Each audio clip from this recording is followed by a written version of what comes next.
be looking at propaganda, and propaganda is the government coming in to control the media. Because y'all already known from what we've seen, has the media kind of caused us to go to war. The Spanish-American War and now World War I. But what we're going to look at is the government realizing that the media could help convey to the people about what they need to do in war. And so we're going to look at the objectives of propaganda. And again, you don't need notes on this because I promise I'm going to give you a note set in a second that covers this. So first off is recruitment of soldiers. That's what the Uncle Sam, I want you for the U.S. Army does, right? And we're going to look at other things to get people to enlist. Eventually, at first, we're going to have enlistment, and eventually our government is going to do the Selective Service Act, the draft, to get people involved in the war. Another reason why the government needs propaganda is to finance the war. They need money from people to be able to pay for this war, but they're going to promise to give it back, and that we're going to see the war bonds come out. We're also going to see that they want to eliminate dissent, because there's going to be people in America that are pro-German. And so they want to eliminate that dissent, unify the country behind who is the enemy. We're also going to see they want us to conserve resources, because if Americans are buying all the food, that means who is the food not going to? The soldiers. And so we're going to see things as food, oil, and steel that are necessary for war. The government is going to encourage us in propaganda to at least lighten the load and do without.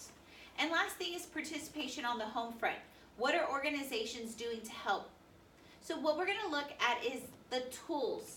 And what it is propaganda. They're going to use certain tools to show us who the enemy is and why they're so bad. So one of the first tools that they use is the demonization of the enemy. Okay? So here it is. There's the demonization of him. We're going to see that they portray him as evil. How is he portrayed as evil? He's a bloody knife. A bloody knife. Okay. Okay. This is actually supposed to evoke an image of an event. So y'all see the German. He has the little plume on his hat that's metal. Okay. Y'all see him. Where is he at? In the ocean. Do normal people walk through the ocean? No. But this is supposed to evoke an image. Someone said that they saw what at the bottom of the ocean? The kids. Okay, they're dead, right? So what event should this remind you of? The Lusitania. And the German, yes, he's a German, but what is he supposed to be a symbol of? The submarine. This is supposed to evoke images of what happened to the Lusitania.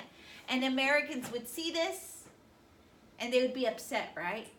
Because 100 American lives were lost. And y'all see on the bottom, only the Navy can stop this. So again, they're making look the German, they're making him look evil. They're trying to tell us who we should hate. Are Americans upset at the Lusitania? We are also seeing the enemy is portrayed as evil. The devil, did y'all see what they did to his hat? They gave him a devil horn. Did y'all see the devil horn? Okay, and if you look on the other side of the hat, they usually give the devil horns to them. Okay, and lastly, they blame the enemy for the crime. What was the crime here? The killing of the people in the Lusitania. Okay, the next one is an emotional appeal. So this is, remember Belgium, and if y'all know from world history, in both World War I and World War II, the way Germany gets into France is they go through Belgium. And Belgium is obliterated in a week. And so this one's telling us to remember with Belgium that we need to help out. So buy a bond. Give your money to this victory bond, and you will be repaid back in interest later. But there's an emotional appeal here. Y'all see the German, right? What is he doing? Is he dragging her to safety? No. This is an emotional appeal, because what do we feel is going to happen to this girl? She's going to die. She's going to be hurt. Something. And now we start to freak out. We're like, oh my gosh, we need to buy this bond, right? We need to help the little girls in Belgium. And so again, they play on our emotions. They put fear in us. They fear that if they put fear, we're more than likely going to react. They portray the enemy as evil. And again, it gets a desired result. We're going to go buy that bond, right? We're going to protect those little girls. Okay. Another tool is name calling. Beat back the Hun. Hun is not a positive term. There's going to be some words that we're going to talk that are derogatory. name calling, which we'll eventually see. Calling a Japanese person a Jap is not nice. Calling a Hispanic person a spick is not nice. And so, or like wetback. And we're going to start looking at these terms, and we're going to see that the name calling, these loaded labels, are going to get us toward that hatred of that enemy. Another thing is catchy slogans, patriotic appeal. So the Spirit of America, join the, did we have someone do the Red Cross? Who is the person who created the Red Cross in America? Clara Barton. Clara Barton. So this is that whole emotional appeal that women, yes, the war is going on, but they need to do what? Help out. And you have to understand that women cannot join the military at this time. Women cannot join the military till the Vietnam War. And so there's going to be auxiliaries like the Red Cross that would go in. There's going to be auxiliaries of the military called the Waves of Wax and the Spars that women could join and be nurses. Have you ever seen the opening scenes of Pearl Harbor where the women are typing the death notes? That's an auxiliary of the military for women. But again, they're not full military service. So again, here they're utilizing patriotic language to appeal in propaganda to us. This one is giving us half-truths. So where is this guy at? The ocean. Does he just go for a midnight swim? No, so what do we think has happened?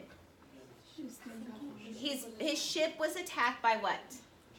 Germans, and it tells us someone talked. So what does that mean? They heard him. I don't know. There was a snitch. So what does it mean, a snitch in history? There was a what? A spy that told him their coordinates, told him what was on this boat. Is this true? Do we know? No. Not necessarily, but are they now riling us up to get into this war? James, this is for James.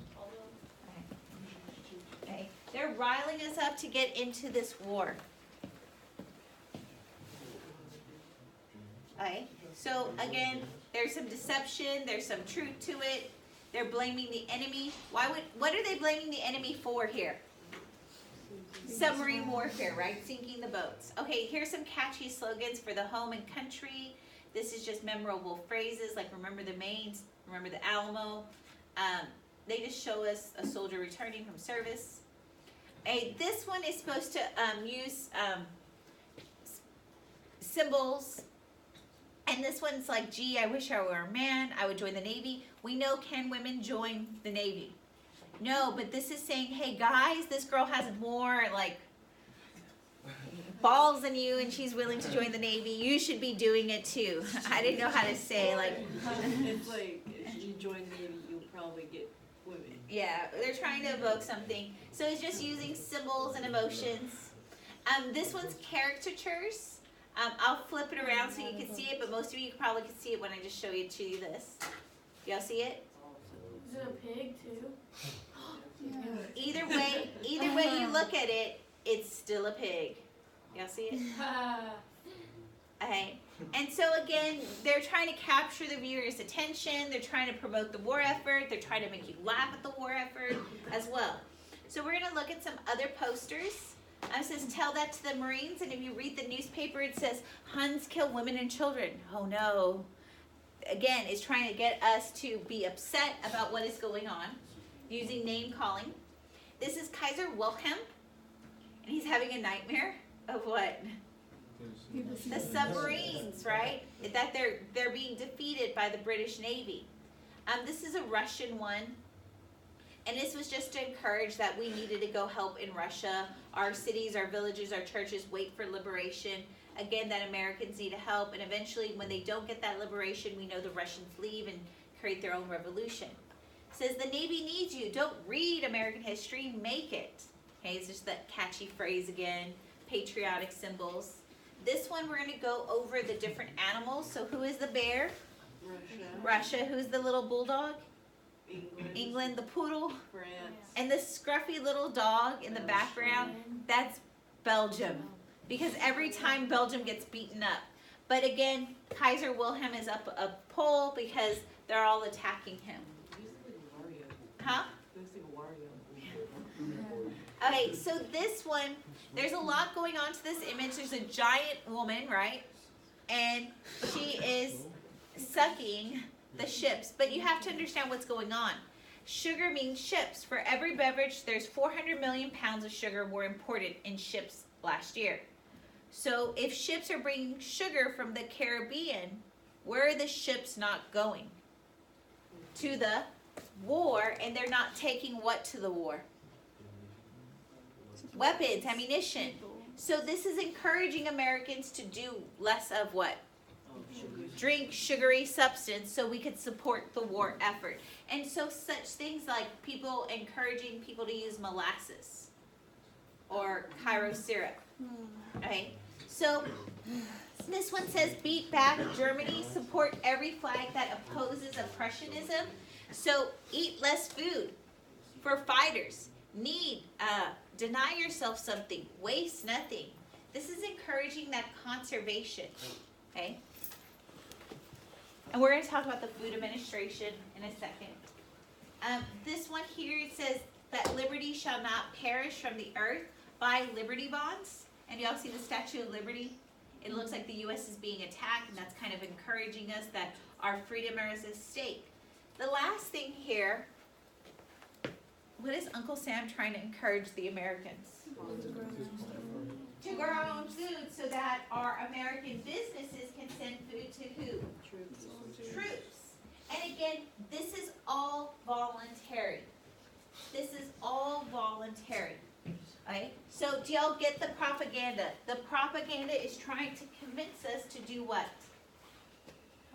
Help out in the war effort. Is it all voluntary? Yes. Yes. Eventually, by World War II, it will become mandatory. So what we're going to look, I told you I have a note set for y'all, so you didn't have to write this stuff down. Usually when I print out the pictures, it's really hard to see. Okay, I'm going to give you this note set.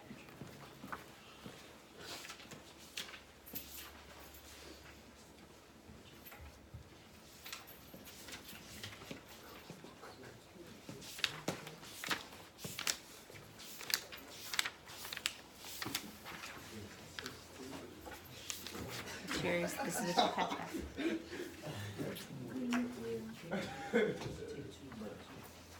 Okay, so what I've been going over in the home front PowerPoint propaganda is some of this stuff. So we're going to see the selective service is going to be passed. It's going to require men to register for the draft. This draft will be around in World War I and World War II. We're going to see in this draft it goes from 18 to 45, all men. It does not include women. Eventually what they did is they just pulled names in World War I. By Vietnam, they're pulling birthdays. So like, for example, in Vietnam, they said anybody born on December 11th, it doesn't matter what year, you are now in service.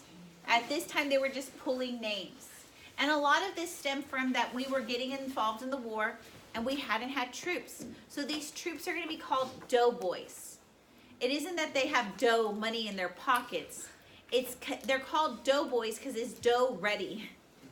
No, and so they're called doughboys because they're not ready. We're sheer quantity but not quality. But the quality soldiers that do go over are the American Expeditionary Forces. These are people who had experienced warfare in 1914 when we nearly went to war with Mexico. And this guy, you have to know him for the EOC. His name is General Black Jack Pershing. Okay? John J. Pershing, but they call him Black Jack. His troops are experienced, but all of the other troops that were taking the doughboys, are they experienced? No. They were just quantity versus quality, and this is our quality troops. Americans will fight in separate units from the Allies because we entered the war in 1917, and the war started in what? 1914. Women will volunteer and work in support units, right? Nurses, the typists. Again, because do we allow women in the military? No, we allow them in the support units. Blacks will fight in segregated units. What Supreme Court case requires them to be in separate units? Plessy versus Ferguson. And even then, we're not going to have much segregated units. And you have to understand that African Americans are not on the fighting lines. These are the people who are moving the items. They're moving the dead bodies. They're bringing the horses. They're bringing the military ammunition. They're not fighting. There will be one combat unit, but they're not fighting in the front lines. Okay? Progressives said if we go to this war, that it may achieve equality for our marginalized groups. It will not achieve much equality for African Americans, but we're going to see for women, because of their efforts in the war, what are they going to be awarded with by the end of the war? Right to vote. The right to vote, the 19th Amendment. So in mobilizing the economy, we saw this in the propaganda, that the government is going to try to raise money for the war through Liberty bonds. And what a bond is that people give their money to the government, and the government promises to pay that back with interest. The other way that the government raises money for this war is through the income tax, the 16th Amendment. The government will also come in to regulate prices, because you have to understand, is there much consumer goods being made during this war? So the price of a radio will go up, right? The price of food will go up. And so what the government comes in is they regulate that price and the production of those items. The other thing we saw in the propaganda was the food conservation. And the Food Administration will be under the direction of Herbert Hoover, and they asked people to voluntarily do stuff. We saw the gardening, the sugar one. So they did things, and they had more alliteration than what I put down. They had like meatless Mondays, wheatless Wednesdays, taco-less Tuesdays, okay? No, sorry, Taco Tuesday really hurt you. Okay, but they did this. We also saw the victory gardens, right? And they're going to ask people to voluntarily gas ration. You have to understand that the car is still not popular. Yes, there's people with cars, but the dominance of it will not happen till the 1920s. Okay? So the industry, is labor going to be really important in this war? Yes, and what has labor been asking for? What has labor been asking for in the Gilded Age? Higher wages, better working conditions. And so the National War Labor Board will be created, and William Howard Taft will be a part of it. He's going to arbitrate labor disputes, because labor is going to be like, look, we could strike now, and will they have to pay us more money? And so what will happen is the improved working conditions, we will get an 8-hour workday, and we're going to get improved wages. Okay? Labor unions will support the war, and they will generally not strike, except for Eugene V. Debs' Wobbler Group, the International Workers of the World. They will strike. Okay? We're going to see that women will go to work, because where have all the men gone? And so women will enter the workforce, and also, did we have a lot of African Americans in the military? And so African Americans who were sharecroppers and tenant farmers after the Civil War will now see that industry has all these vacancies, and many of them will take jobs in these northern cities such as Detroit, Chicago. And now this is going to move into a great migration. The last thing I need to talk about is this first point. Our government is going to have problems with business. Because do you think Ford Motor Company wants to produce stuff for the war? They want to produce consumer items. General Electric, they want to produce consumer items. So the War Industries Board, what it's going to do is going to go to these major businesses. It's going to go to Ford and say, Ford, instead of making the Model A, you are going to make Jeeps for the government. Is Ford happy about that? No. But the government is going to establish production priorities. You have to have 1,000 trucks at the end of the month. They set the price with what those trucks are going to be bought for, and they're going to allocate the resources. Does that sound like a capitalist economy? It sounds like what? A command economy. Then they go to General Electric. They said instead of making light bulbs, you're going to make goggles, and we will give you everything to do that. So because of this, our government is moving away from capitalism into a command economy. So mobilizing attitudes. Y'all saw this through the propaganda. And what the government is going to do, the government realized, is the media important? Did the media kind of get us involved in this war? And so the government is going to come in and control the media. And they're going to form the Committee on Public Information, run by George Creel, and they're going to use propaganda. That was all those pictures we've seen. They're going to use propaganda to sell the Americans on the war. They're going to tell us who the enemy is. They're going to tell us that there's German spies. We saw that, right? Someone talked. We're going to see they tap phones, they open mail. Also, they're going to start the anti-German hysteria in America. We're going to ban Beethoven at this time. We're going to ban the German language. Kindergarten is now going to be called preschool. things like sauerkraut, we're gonna change it to being Liberty cabbage, and hamburger to become Liberty sausage. We don't talk, Dachshunds, the little weenie dogs. Yeah. We don't call them Dachshunds anymore. We call them weenie dogs at this time. Just everything that has any German connotation, we are getting rid of because of the anti-German hysteria. Liberty cabbage. I can't eat sauerkraut even if it's called Liberty cabbage.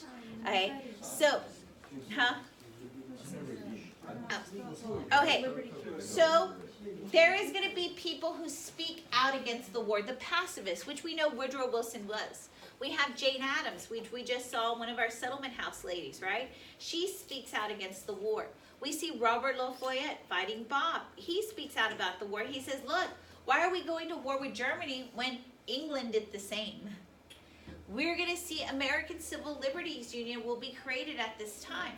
And a lot of it stems from these two things right here. The Espionage Act, if you see the espionage, it says SPI. We're looking for spies in America. Because do we fear that there's spies in America? And so this Espionage Act is giving the government greater authority to look for those people who are circumventing our government. The other one is the Sedition Act. We've seen this before. Do y'all remember the Alien and Sedition Act? It happened when there was that war with France and Great Britain. Well, now we're coming up with another Sedition Act, that if anybody utters or says anything in print or writing against the U.S. government in the war effort, they could be put in jail. And this is exactly what Eugene V. Debs does. And Eugene V. Debs is thrown into jail, and then he runs from prison at this time for the presidency. But then this is challenged. It goes all the way up to the Supreme Court in this case versus Schneck versus the U.S. In this case, it is argued, can people's First Amendment rights, according to the Sedition Act, be put aside? And Oliver Wendell Holmes at this time says yes. That people's speech is limited when it could hurt someone else. So let's just say there's a mass parade and someone yells fire or bomb. Does that speech hurt an entity of people? And once your speech could hurt a whole group of people, you are in the wrong. So your speech is limited when it could hurt someone else. And so the Schneck case says when there's clear and present danger, your freedom is limited in speech. Okay? And eventually this will go throughout history in every single war, that people's speech will be limited. The last thing is the loyalty leagues will be encouraged, and they're encouraged to report people who are disloyal. And so there's Eugene. He gets in trouble because he talks about the draft. He sends out papers of how to circumvent it, and he's put in jail for 10 years. That was the end of the notes, right? So I didn't get